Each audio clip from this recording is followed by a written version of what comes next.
Hi everybody, my name is Angie Hotz. I live in Western Washington, just right across the Puget Sound from Seattle.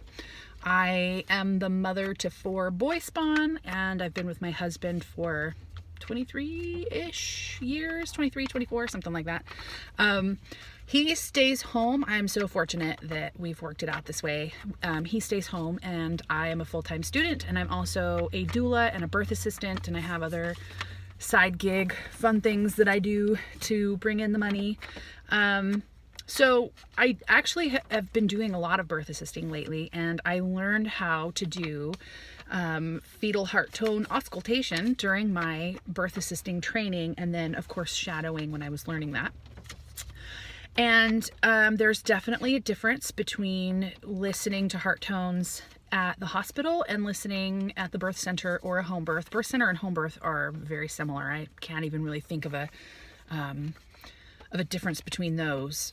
Out of hospital birth is pretty much the same here in Washington anyways. But in the hospital, even if clients are low risk, unless they know that intermittent auscultation is a thing, that if that's their option, if they don't know that, then the hospital policy is continuous monitoring. So they need to know that that's an option and be able to advocate for themselves in order to get intermittent monitoring, which is silly because it's not evidence-based. And so, I mean, that it's just silly that they do that. But even with the hospital that has about, I want to say it's between 60 and 70% of the babies that are born at St. Joe's, which is the hospital that I go to with my preceptor. She catches babies at a birth center and the hospital. But even with that, even with so many, like 60 to 70% of babies are caught by midwives. And it's really hospital policy to do continuous monitoring. So we have a lot of VBAC clients, and it's required for them in the hospital to do continuous monitoring. And yet if they do a home birth, which those are our options in Washington, it's either home or hospital. When they do give birth at home, it's the same. Like, they're not treated any differently. There's not any more monitoring just because of the previous cesarean.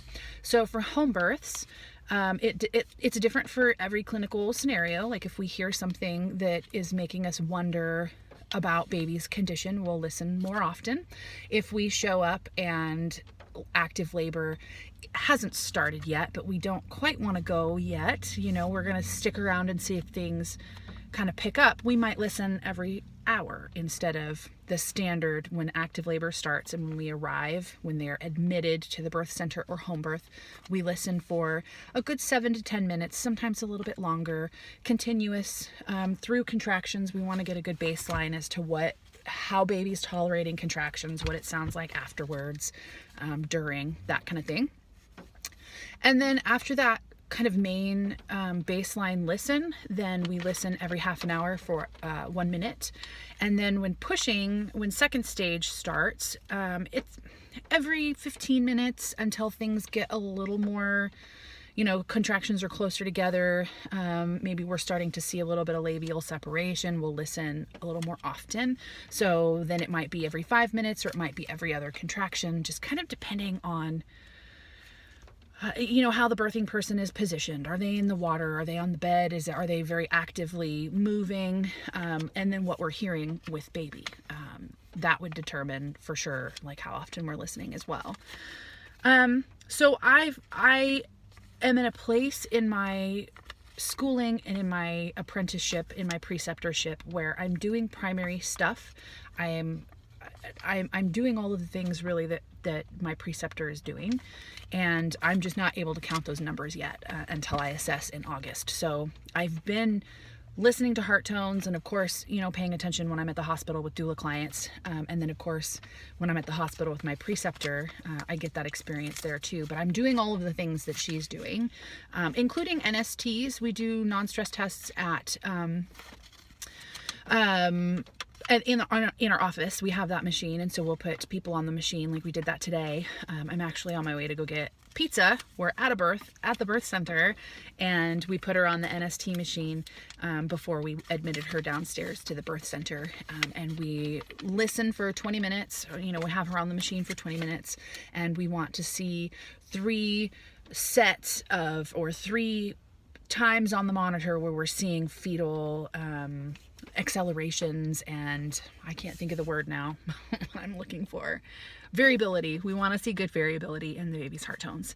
And we do that pretty often. We usually do an NST after 40, depending on the client. Like this client is 38 weeks, but she had a previous history that made it sensible to do NSTs more often, but most of the time we're not doing them until at least after the 40-week mark, and sometimes even 41 weeks, but it depends. Advanced maternal age changes that for my preceptor's practice, and she listens more often when with the NSTs.